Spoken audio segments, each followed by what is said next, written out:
Any update on Connor for tonight? Almost a game time decision. I just have to check. He was on the ice this morning. He's checked with TD, our athletic therapist, and we'll make that decision probably right after this. I just have to check with him. So right now, we don't have a confirmation on if he is or is not playing. So you said yesterday it would be up to him.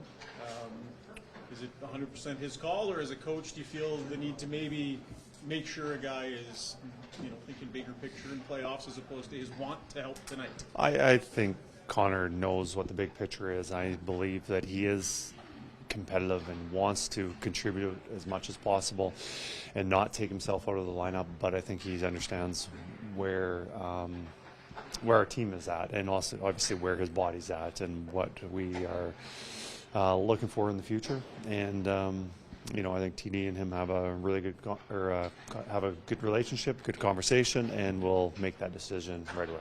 Kris, regardless of who's in the lineup or not tonight, Vegas ended your 16-game winning streak earlier this year.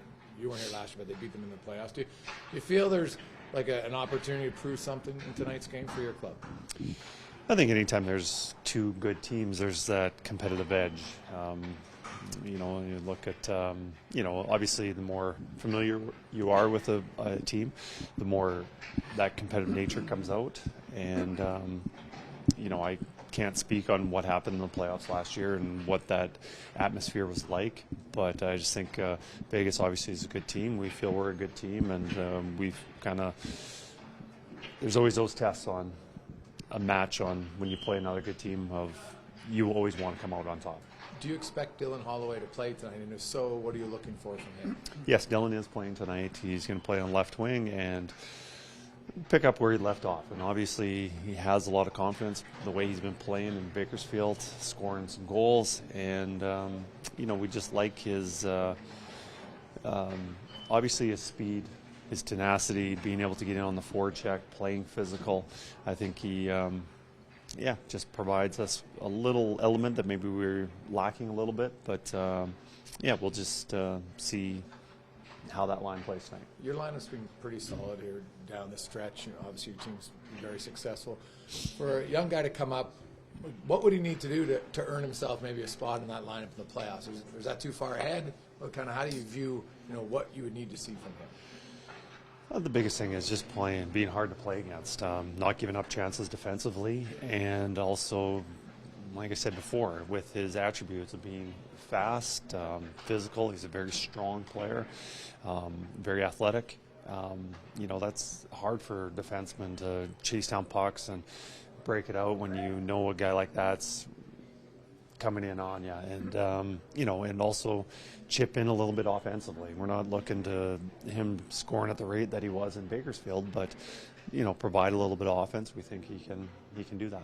Do you have a pretty good idea what your top couple of lines are going to look like in the playoffs, or are there still positions to be jockeyed for, one loss, that kind of thing? No, I don't think there's positions to be jockeyed. I think it's just what the matchup is, whether we're at home, on the way, what the opposition is doing.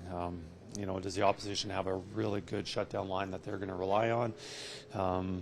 Is there a team that feels that they have a really good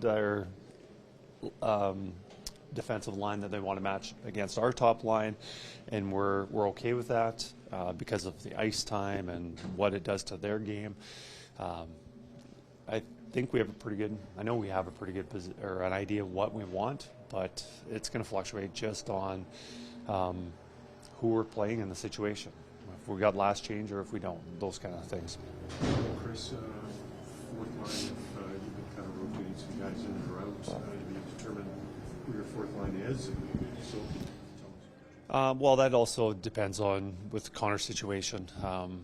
So we do have a pretty good idea, but it might change a little bit. So I don't want to say right now. So you're saying there's a chance for Connor then?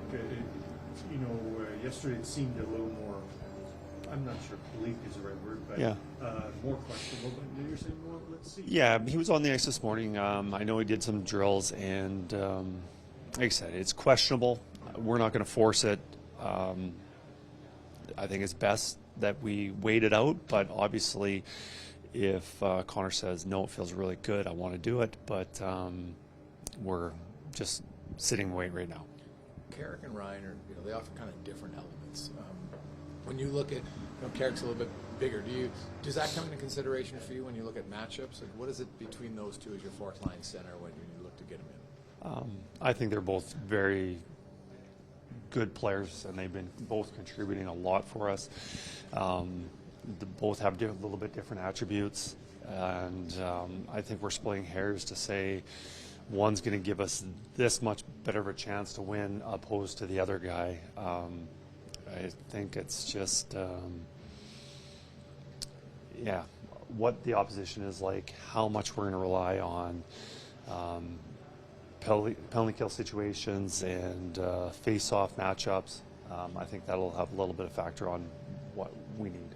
This is the team that obviously ended the season last year, ended a streak this year, potential playoff matchup. But it's also late in the season, and everybody wants to get to the finish line reasonably healthy. I mean, do you think it would be meaningful, aside from 2 points, for your team to beat this team this late in the season? I don't think it has an effect. The last game that we played against LA, which is a very likelihood of that might be a first-round matchup. Just the fact that we beat them last game doesn't give us we've got the upper hand on beating them in the playoffs. And what happens tonight, whether we win or lose, I don't think that's an indicator on